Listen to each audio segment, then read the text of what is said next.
O assunto de hoje do nosso quadro Seus Direitos é a Lei Berenice Piana, ou Lei do Autista. Apesar de sancionada há quase 2 anos, os direitos dos autistas ainda não são respeitados. Somente quem vive o problema todos os dias sabe a necessidade do cumprimento da lei.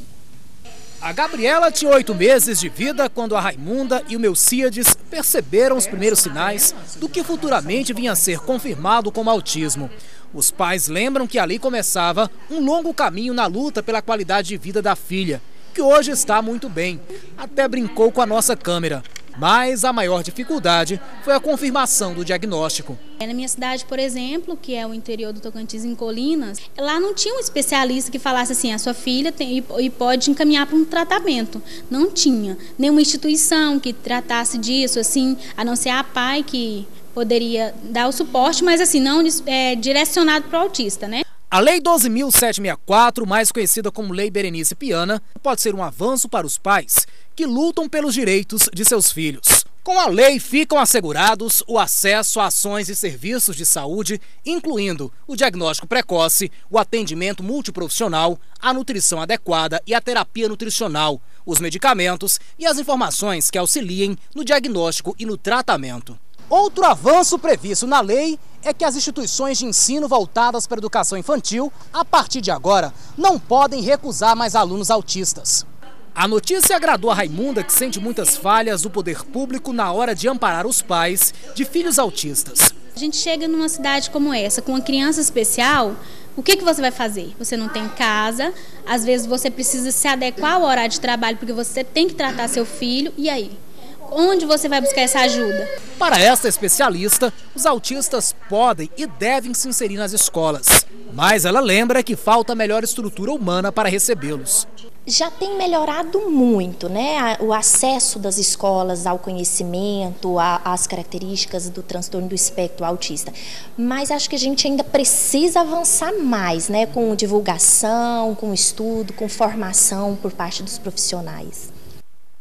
Para saber de que forma fazer com que os direitos dos autistas sejam mesmo garantidos, eu converso agora com a especialista em Direito da Saúde, a Ana Lúcia Morim. Oi, Ana, tudo bem? Boa tarde. Boa tarde, obrigada. Bom, Ana Lúcia, de que forma, né? A gente tem essa lei aí que vai completar 2 anos ainda. O que mudou e de que forma que isso pode ser colocado realmente, seja aplicado? O importante é fazer com que os pais dessas crianças, eles continuem procurando os seus direitos, ou seja, a tentativa de colocar essa lei em prática. Infelizmente, no meu ponto de vista, esse é um tipo de exemplo de lei que é muito boa no papel, mas na prática não vem trazer todos esses direitos para a família do autista e para o autista. Por exemplo, ainda que a lei fala que ele tem que ter diagnóstico precoce, mas será que os centros de saúde estão preparados para dar esse diagnóstico?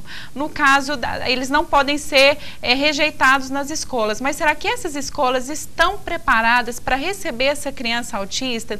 Então, a lei é importante sim, ela pelo menos traz no seio da sociedade a discussão das crianças autistas, ou seja, como fazer para recebê-las, como fazer para inseri-las na sociedade, porém, ainda tem muito que avançar, ou seja, preparar para que a lei de fato esteja atendendo a essas pessoas, esses familiares. Isso acontece tanto na rede particular quanto na rede pública? Sim, eu creio que sim, creio que sim.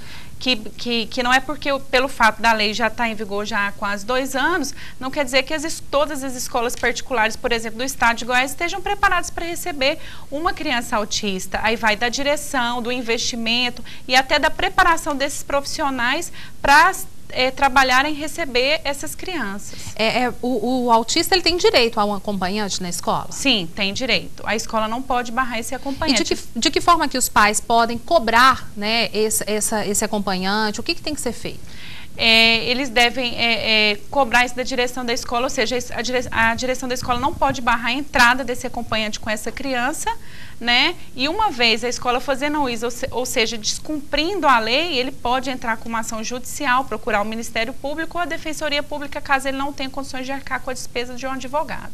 Então, antes já haviam, né, claro, certos direitos, mas agora essa lei veio para colocar tudo certinho. Isso. Na minha opinião, o que é mais importante nessa lei é inserir esse autista no rol, na política pública do deficiente. Então, vamos supor, acesso à vaga prioritária nos estacionamentos, fila de bancos, ou seja, ele passa a ser inserido em toda essa política pública do deficiente. Um grande exemplo também é com base na Lei 89/89, que dá isenção de IPI para a compra de carro. Também. E no caso de IPVA, ainda em Goiás eu não tenho conhecimento, mas eu sei que no Rio Grande do Sul já teve um caso de uma família conseguir isenção de IPVA porque tem um filho autista. Ou seja, o que essa lei faz de principal? Inserir o autista nessa política pública que vem à defesa do deficiente. É porque às vezes as pessoas pensam, o que tem a ver isso, né, com o transporte? Mas tem tudo a ver. Porque a família tem despesa, é uma rotina, é uma criança especial, é um membro da família que requer cuidados especiais. Isso gera gastos e gera investimento também. Certo, Ana Lúcia. Só para a gente terminar aqui, de que forma, por exemplo, que uma mãe ela tem um diagnóstico que o filho é autista, onde que ela deve procurar primeiro? Olha, os próprios direitos. Ela deve tentar colocar em prática esses direitos no seu dia a dia. Aí, conforme for as dificuldades, aí ela vai procurando as entidades responsáveis. Eu digo, de uma maneira geral, o Ministério Público, né?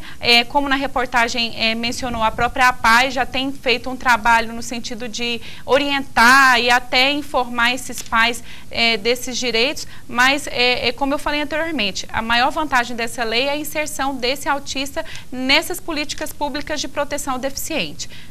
Que bom. A gente espera que isso seja realmente cumprido. Eu né? também. Como você colocou, a lei ela é muito bonita no papel, mas a gente quer que isso seja cumprido, com certeza, por todos que necessitam dela. A gente espera que essas leis, elas venham à defesa dessas pessoas, mas infelizmente, muitas vezes essas leis surgem e a sociedade não está preparada para fazer com que esses direitos sejam de fato exercidos. Ok, Ana Lúcia, muito obrigada por participar aqui conosco. Obrigada, eu que agradeço. Eu conversei agora com a Ana Lúcia Amorim, ela que é especialista em Direito da Saúde.